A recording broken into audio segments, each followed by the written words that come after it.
Centera Gold компаниясынын директорлор кеңешинин мурдагы мүчөсү Эдуард Кубатов улуттук коопсуздук мамлекеттик комитетине суракка чакырылганы тууралуу маалыматты четке какты. Ал атайын кызмат консультацияга чакырганын Азаттыкка билдирди. Менин суракка чакырылгандыгым жөнүндө туура эмес маалыматтар тарап жатат. 9-июнда мен УКМКнын коррупцияга каршы кызматына бардым. Биз Центеранын директорлор кеңешине байланыштуу сүйлөштүк.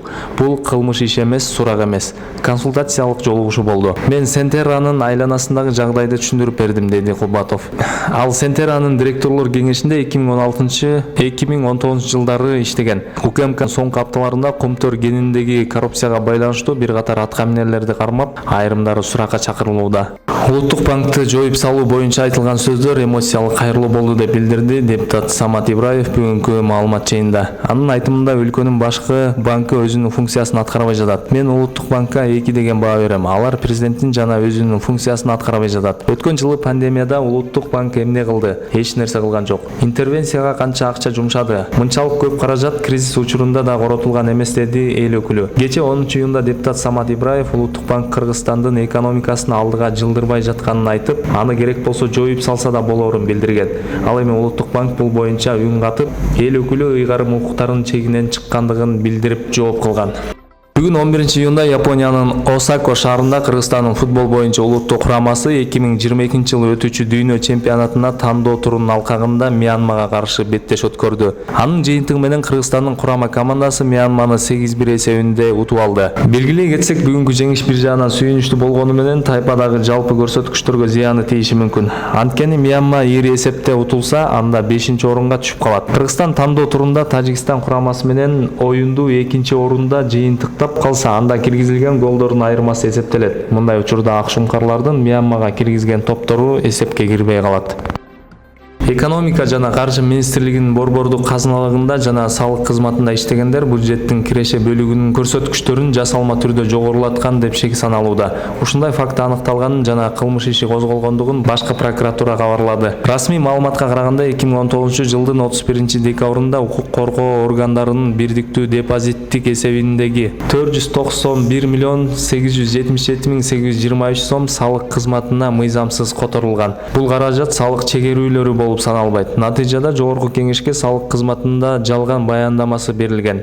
Аталган факты жазык кодексинин 320-беренеси жана 329-беренеси менен иликтенүүдө. Улуттук банк кечээ депутат Самат Ибраев улуттук банкты жоюу жөнүндө айтып жатып, мыйзамда каралган ыйгарым укуктардын чегинен чыккан деп эсептейт. Бул тууралуу улуттук банктын өкүлү Айда Карабаева билдирүү таратты. Анын айтымында эл өкүлүнүн сөздөрү абсурд жана чындыкка дал келбейт. Улуттук банктын иши баш мыйзамга негизделген. Ошол эле учурда улуттук банк бүгүнкү күндө эң ачык мамлекеттик органдардын бири болуп саналат. Кыргыз Республикасынын улуттук банкынын каржылык отчету жыл сайын тышкы аудит тарабынан текшерилет жана жогорку кеңеш тарабынан бекитилет. 2000-жылдан берки баардык жылдык отчеттор улуттук банктын расмий сайтында жарыяланган. Кыргызстандын улуттук банкы банктар жана банк иши жөнүндө мыйзамдын 66-беренесине ылайык Кыргыз Республикасынын улуттук банкынын төрагасынын, анын орун басарларынын жана директорлор кеңешинин мүчөлөрүнүн айлык маяналары президент тарабынан белгиленет. Жалал-Абад областына караштуу Сузак районунда 2-аял алып той берген жаранга карата кылмыш иши козголду. Бул тууралуу Жалал-Абад облустук ички иштер башкармалыгынын басма сөз кызматы билдиришти. Июндун башында Сузактын тургуну жубайы менен ажырашпай туруп 2-аялга үйлөнүп той өткөргөнү тууралуу видео интернетке тараган. Бул окуя кылмыштардын жана жоруктардын бирдиктүү реестерине 170-беренеси 2 жана андан көп аял алуу менен катталып, сотко чейинки өндүрүш иши башталган. Учурда Сузак райондук ички иштер бөлүмүнүн тергөө кызматы тарабынан тиешелүү иш-аракеттер жүргүзүлүп жатат. Кыргызстандык спортчу Айсул Тыныбекова Польшада өтүп жаткан күрөш боюнча Зелковский Петлянский Poland Open мелдешинде алтын медаль багындырды. Бул тууралуу United World Wrestling уюмунун расмий сайтында айтылат. Мелдеш 8-10 июнь күндөрү Варшава шаарында өтүүдө. Тыныбекова 62 кг салмакта алгач россиялык Любовь Овчарова менен килем үстүнө чыгып, аны 14-8 эсебинде утуп алды. Россиялык спортчуну уткандыгы үчүн мелдештин жарым финалына өттү. Жарым финалда кыргызстандык спортчу россиялык Светлана Липатова менен кармашып, 3-1 эсебинде аны да жеңип, мелдештин финалына чыкты. Финалда канадалык Анна Паула Гадинести 7-1 эсебинде артта калтырган Айсул Тыныбекова алтын медальга татыды.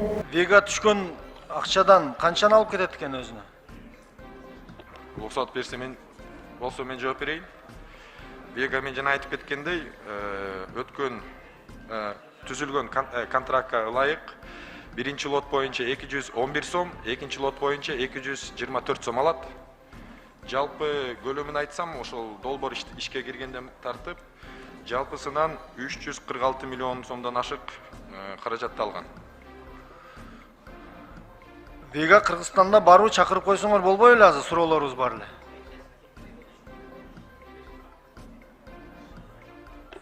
Бизге андай тапшырма жогорку кеңештен түшкөн жок. Кийинки жыйынга тапшырма түшсө, биз аларды Комбиндин чакырганбыз. өкүлү сизге этикалуу суроо берейинчи. Ушул жерде айдоочуларды нааразы кылган кырдаал туулбай атабы, кандай деп ойлойсуз?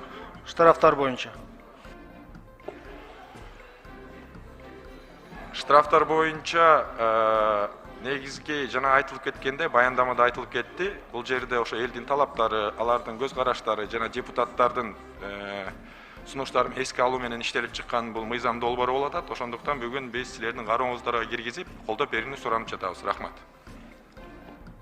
Байкалып да. Мына законопроектти баягы кыскартуу боюнчачы штрафтарды эмне себептен ушул жолго барып жатасыздар?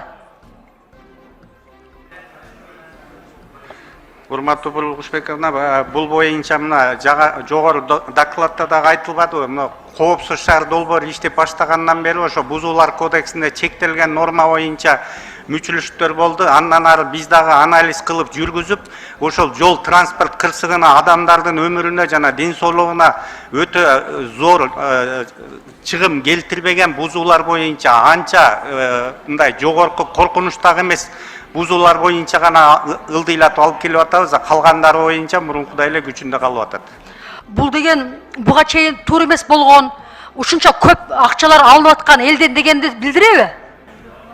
Жок, бул аны билдирбейт. Себеби дегенде бул бузууларга төлөнгөн айып бул социалдык төлөм болуп эсептелбейт. Ошон үчүн биз эң негизги максатыбыз элдин коопсуздугу, элди тартипке чакырып, ошо эреже менен жүрүүгө үйрөтүү. Анан буга чейин дагы баягы комитетте мен кайрылган болчумун. Сусамыр жолундагы авария боюнча 5 кишинин өмүрүн алган. Мен ал кишилердин тууган уруктары менен бүгүн деле сүйлөштүм. Ал жерде аябай көп суммадагы акча болгон. Алар бул жака мындай коммерческий покупкага келе жатышкан. Ошол акчалар боюнча маалымат жок болуп жатат. Сиздер тактап берем деп айткансыздар. Ошол сумма азыркыга чейин белгисиз болуп жатат, дайыны. Ошол эмне болду?